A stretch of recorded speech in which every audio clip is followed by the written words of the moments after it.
strange worlds are opening up to all of us today. One is the world beneath the sea. The other is the alien world of outer space. Strange as it may seem, there are many things that both these worlds have in common. There are problems of adjustment to unusual sensations, such as weightlessness or the release from the force of gravity in both elements. That's why I was called in on one of the space projects and commissioned to experiment underwater with 4 top candidates for space travel. I was to train them to function in isolation while breathing compressed air and to teach them how to deal with the unexpected.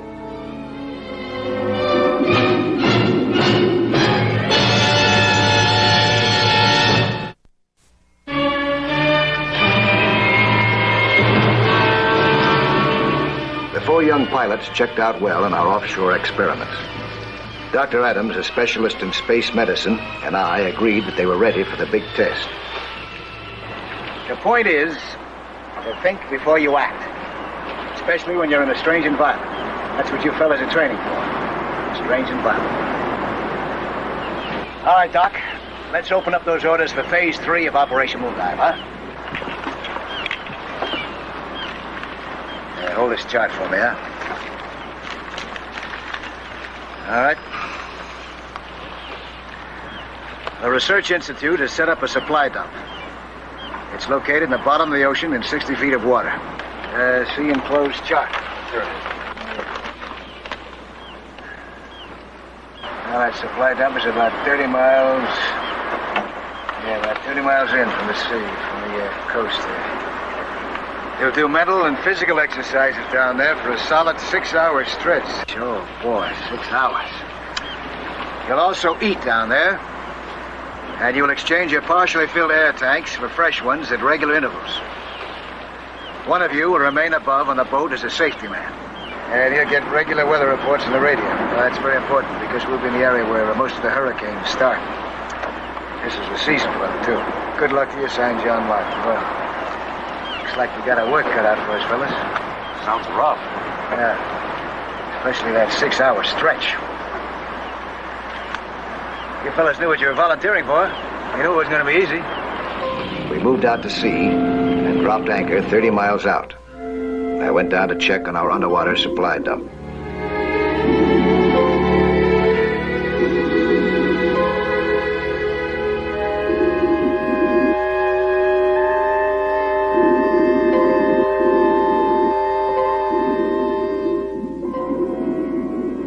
There it was.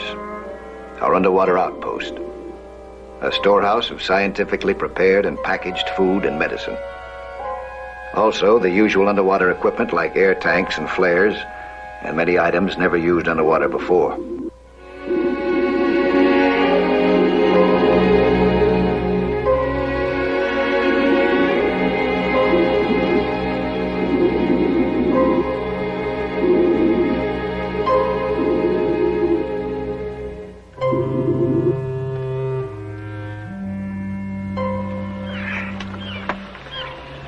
How's it look down there?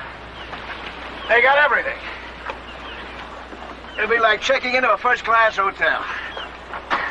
Only it'll be 60 feet down. You get the weather report yet? Oh,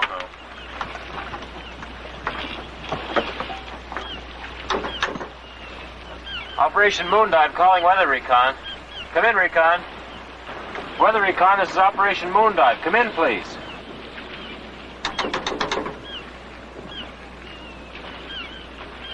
Mike, we've got troubles.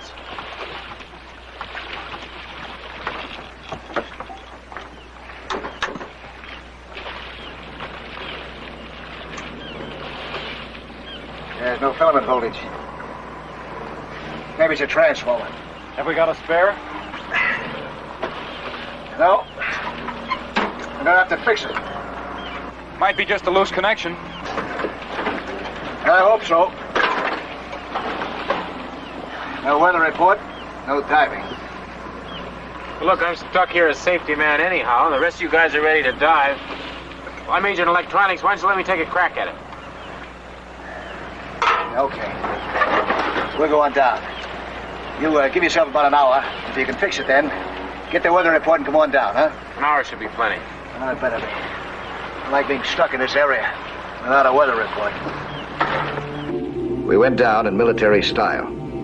Discipline was part of the test.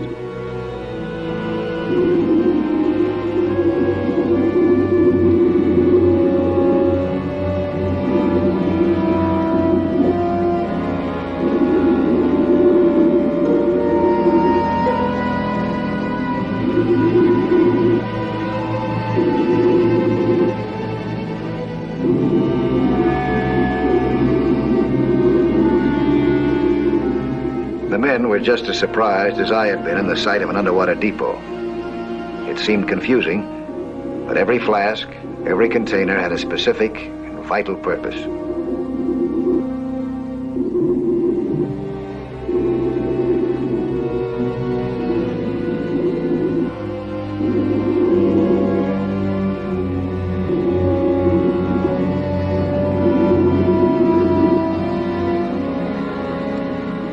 My first instructions were to give the men simple problems in algebra.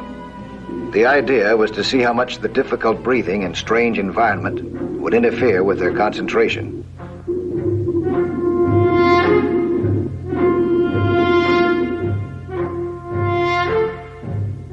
Dr. Adams helped me to observe their reactions and score their performance.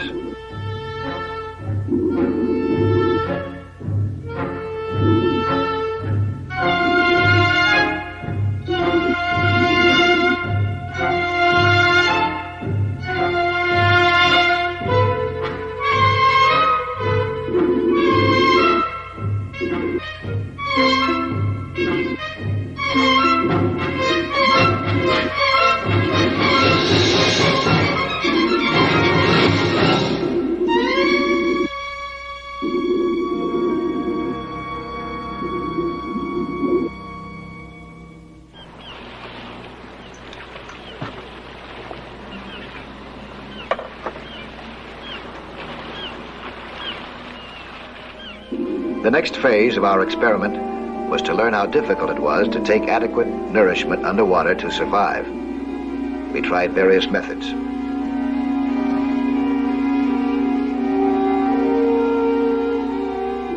We discovered that the simplest action could be difficult at 60 feet. It was a problem to swallow the food capsules. The compressed air made our throats dry, even with all that water around us. We found the easiest method was to sip liquids from the plastic bottles.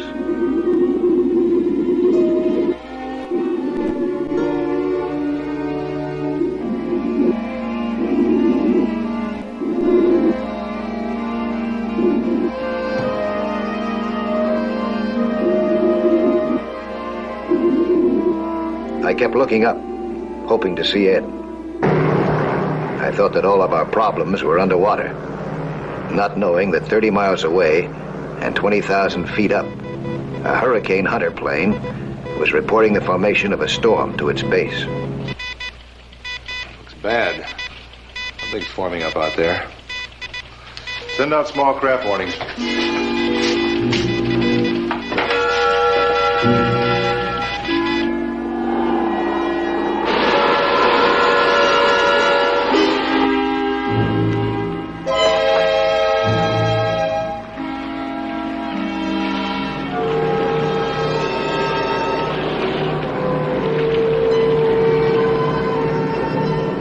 Hurricane Hunter had flown into the eye of a storm that turned out to be of hurricane force.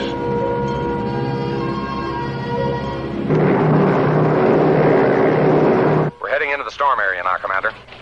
It's a big one. Looks like a hurricane heading due north at 15 knots. Over. Over and out. Issue general warnings to all craft. That research outfit is directly in its path. Calling Operation Moondive. Calling Operation Moondive. Come in. This is urgent.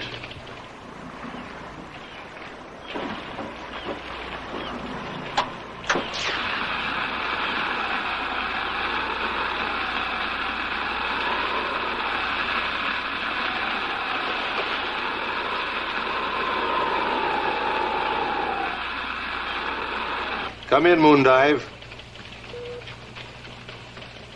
Come in, Moondive.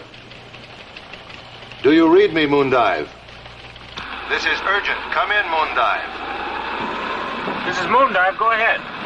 There is a hurricane approaching. Head for shelter at once. Over. Roger. Radio was out. Others underwater. Must warn them. Over. Make it fast. You're running out of time. Over and out.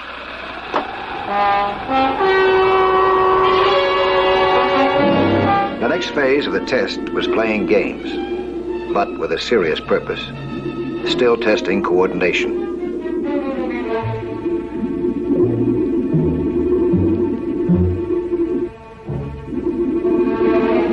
Suddenly, Ed appeared with the worst possible news on his slate.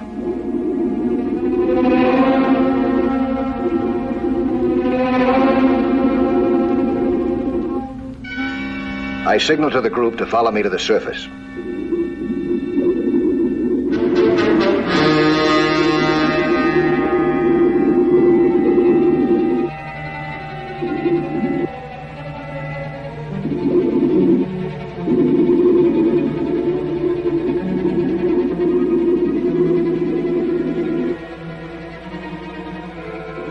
I swam ahead, up the anchor line. At 20 feet, I could feel the turbulence.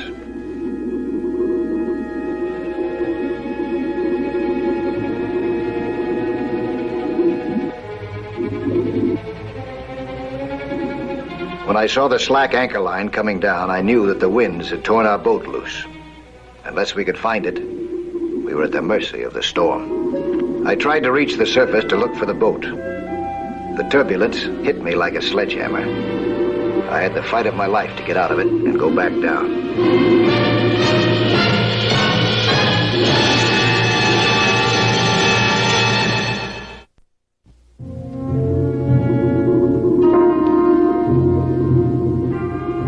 The underwater survival test was no longer just an experiment.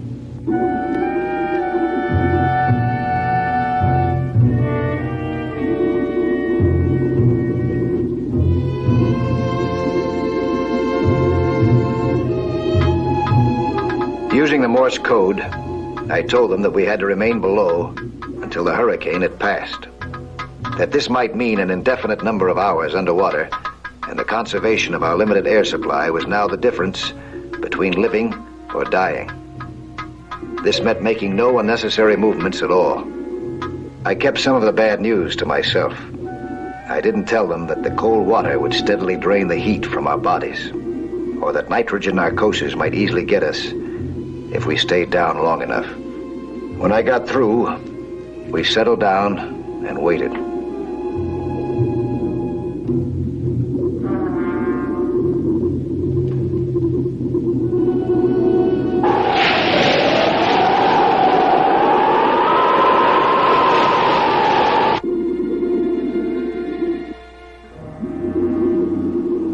Hours passed, and the air in our first set of tanks was used up.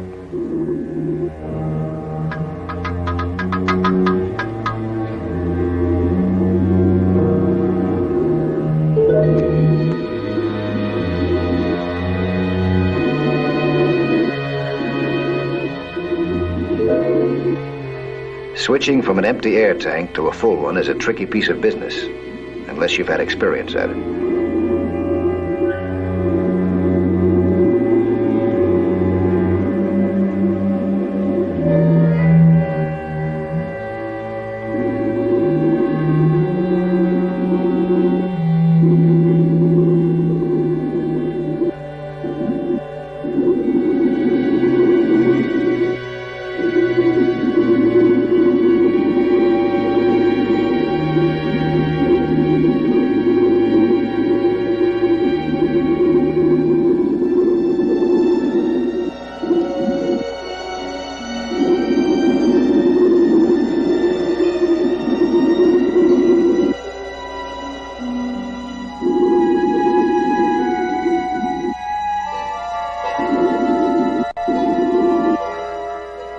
With the compressed air gone, the tanks became buoyant.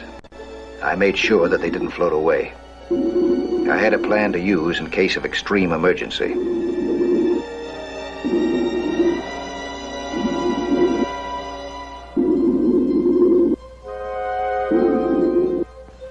calculated the maximum time our air would last.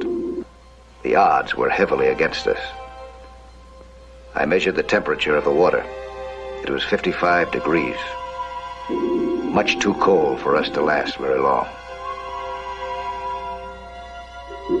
To keep us warm, I distributed our last capsules of food concentrate. For all we knew, it was our last meal.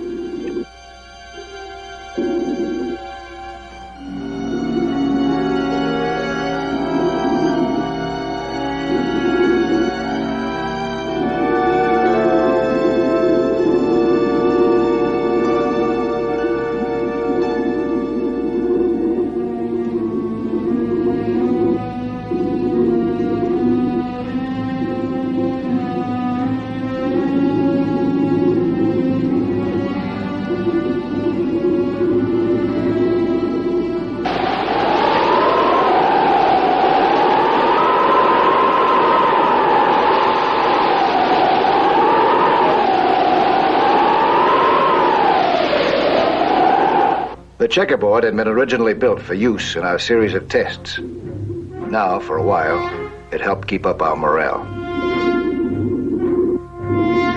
After sitting still for so long underwater, the cold began to get us. Tom started to shake uncontrollably.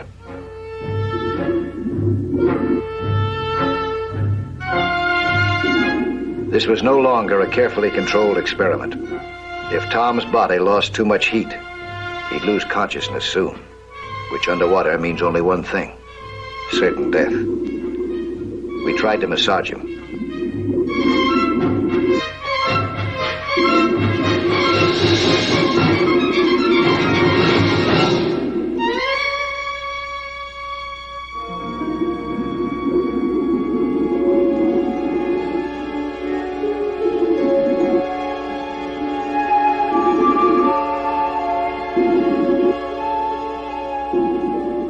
Doc Adams took his temperature.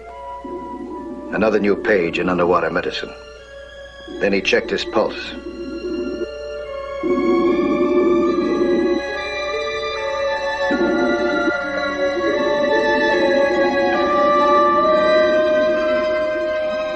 His temperature was subnormal. To keep him alive, we'd have to increase his body heat.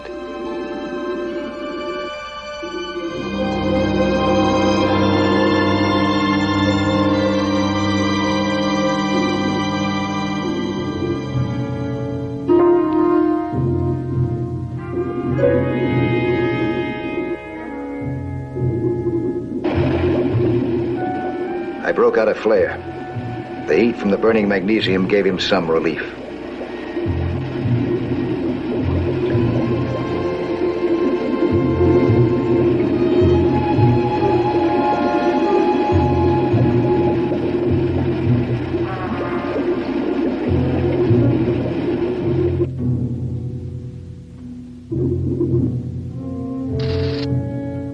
I sent up a marker buoy to help anyone who might be looking for us.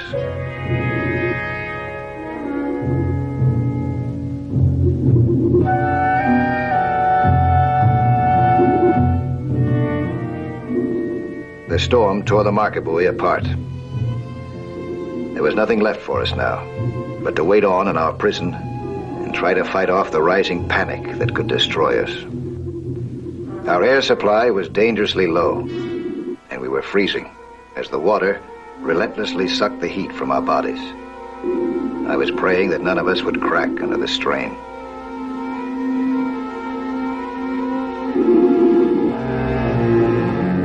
Suddenly, Pete turned violent and tried to surface.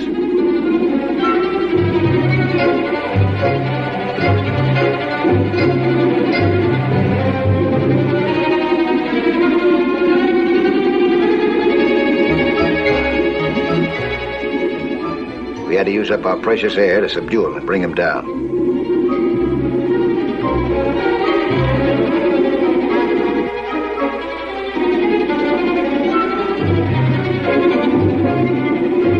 Doc Adams went for his medical kit.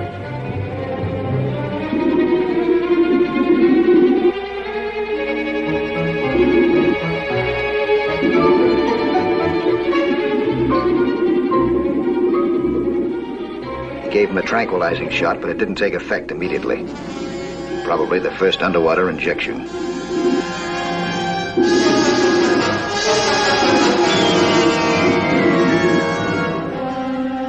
Sharks, the vultures of the deep, gathered as if sensing our doom.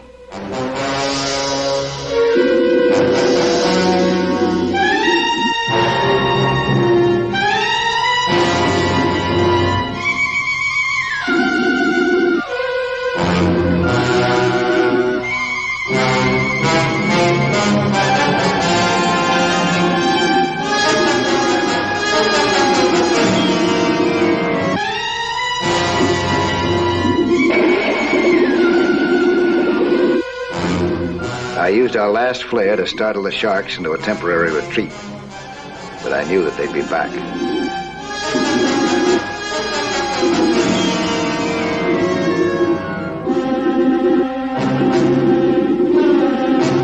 Minutes were all that were left to us. Our air was almost finished. I calculated that we had just enough to get to the surface. If the storm was raging, we'd be killed instantly. But if we didn't go up now, we'd slowly suffocate. We had to take the chance. And luckily, we had some materials for a life raft. The empty tanks that I'd saved might now save our lives.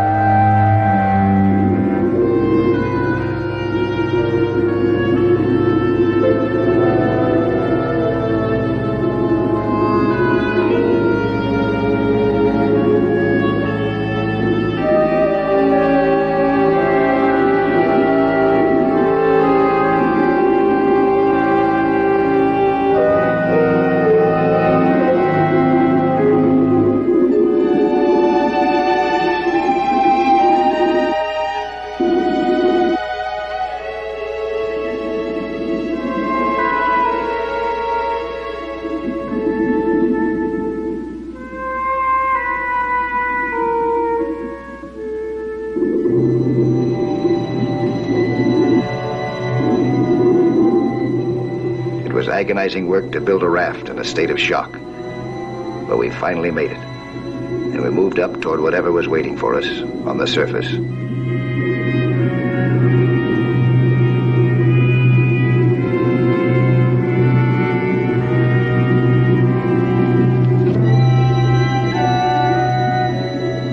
By the time we reached the surface, the waves had subsided, but we were still cold, and our strength was waning fast.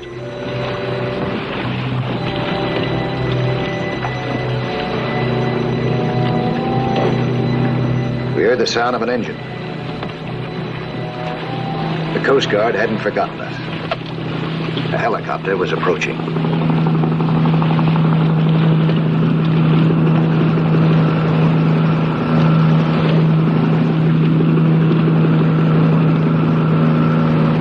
It calculated our position and moved in without delay.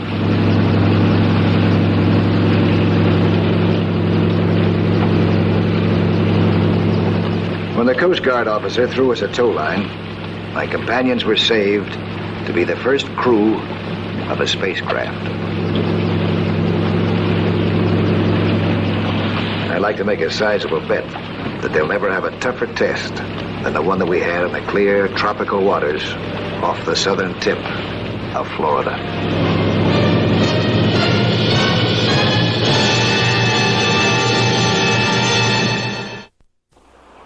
Hi there. I'm Lloyd Bridges. Skin diving is certainly a lot of fun, and it's full of adventure. See some more of it again next week, huh? When there'll be another excursion into that fabulous underwater world of Sea Hunt.